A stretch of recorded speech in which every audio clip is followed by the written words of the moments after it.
उमापतिं सुरगुरुं वन्दे जगत्कारणं वन्दे पन्नगभूषणं मृगधरं वन्दे पशूनां पतिं वन्दे सूर्यशशाङ्कवलिनयनं वन्दे मुकुन्दप्रियं वन्दे भक्तजनाश्रयं च वरदं वन्दे शिवं शङ्करम् ॐ मृत्युञ्जयाय रुद्राय नीलकण्ठाय शम्भवे अमृतेशाय शर्वाय महादेवाय ते नमः। नमस्तेऽस्तु भगवन् विश्वेश्वराय महादेवाय त्र्यम्बकाय त्रिपुरान्तकाय त्रिकाग्निकालाय कालाग्निरुद्राय नीलकण्ठाय मृत्युञ्जयाय सर्वेश्वराय सदाशिवाय श्रीमान् महादेवाय नमः। ॐ नमः शम्भवाय च मयोभवाय च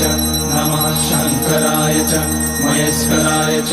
नमः शिवाय च शिवतराय च ॐ